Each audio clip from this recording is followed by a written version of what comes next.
வணக்கம் மக்களே, இன்னைக்கு மதியம் நம்ம என்ன செய்ய போறோம் அப்படின்னா எக் ரைஸ் செய்ய போறோம். தேவையான பொருட்கள் ஆனியன், கேரட், பீன்ஸ், கொத்தமல்லி எல்லாமே தேவையான அளவுக்கு நான் கட் பண்ணி வச்சிருக்கேன். கூடவே வந்து பாத்தீங்க அப்படின்னா கோஸ் வந்து நான் தேவையான அளவுக்கு கட் பண்ணி வச்சிருக்கேன். இஞ்சி பூண்டு விழுது கையில நசுக்கி வச்சிருக்கேன். ஒரு பவுல்ல தேவையான அளவுக்கு எண்ணெய் எடுத்து வச்சிருக்கேன். எக் ரைஸ் செய்யறதுக்கு தேவையான அளவுக்கு முட்டை வந்து நம்ம ஆட் பண்ணணும். நான் வந்துட்டு 6 முட்டை வந்து நம்ம நல்லா உடைச்சி பீட் பண்ணி நல்லா வச்சிருக்கேன். கேஸ் ஆன் பண்ணிட்டு ஒரு கடாய் எடுத்து வச்சுக்கலாம். அந்த கடாயில தேவையான அளவுக்கு எண்ணெய் எடுத்து ஊத்திக்கலாம். கட் பண்ணி வச்சு வெங்காயத்தை ஆட் பண்ணிக்கலாம். இஞ்சி பூண்டு நம்ம வந்து கையில இடிச்சு வச்சதை ஆட் பண்ணிக்கலாம். இஞ்சி பூண்டு ஆனியன் இதெல்லாம் வந்துட்டு கொஞ்சம் டீப் ஃப்ரை பண்ணிக்கலாம். அந்த பச்சை வாசனை போற வரைக்கும் நல்லா ஆயில்ல வந்து நல்லா ஃப்ரை பண்ணி வச்சுக்கலாம். கட் பண்ணி வச்சிருக்கிற நம்ம கோஸை வந்து இப்போ ஆட் பண்ண போறோம். ஆட் பண்ணிட்டு கொஞ்ச நேரம் ஆயில வந்துட்டு ஃப்ரை பண்ண போறோம். ஃப்ரை பண்ணதுக்கு அப்புறமா கட் பண்ணி வச்சுக்கிற கேரட்டை வந்துட்டு ஆட் பண்ண போறோம். கேரட் ஆட் பண்ணதுக்கு அப்புறமா கொஞ்சம் ஆயில்ல ஃப்ரை பண்ணிட்டே இருக்க போறோம். நெக்ஸ்ட் வந்து பாத்தீங்க அப்படின்னா நல்லா கொஞ்சம் ஃப்ரை பண்ணிட்டே இருந்தோன்னே கோஸு கேரட்டு இதெல்லாம் ஆயில் வந்துட்டு கொஞ்சம் நல்லா ஃப்ரை பண்ணிட்டே இருக்கிறோம். கட் பண்ணி வச்சிருக்கிற பீன்ஸை வந்துட்டு இப்போ ஆட் பண்ண போறோம்.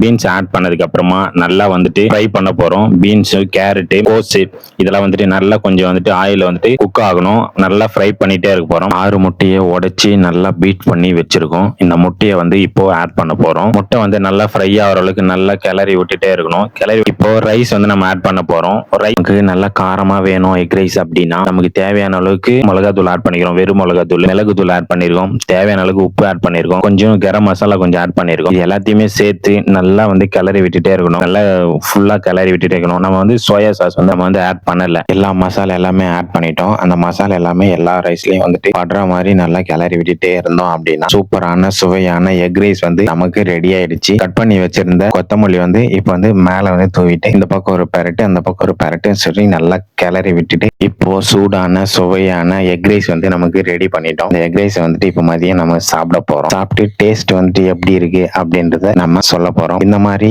ஈஸியா உங்க வீட்டுல நீங்க எக் ரைஸ் வந்து செஞ்சிருந்தீங்க அப்படின்னா மறக்காம நம்ம கமெண்ட் செக்ஷன்ல சொல்லுங்க. இன்னொரு நல்ல ஒரு வீடியோல உங்க எல்லாருமே சந்திக்கிறேன். தேங்க்யூ.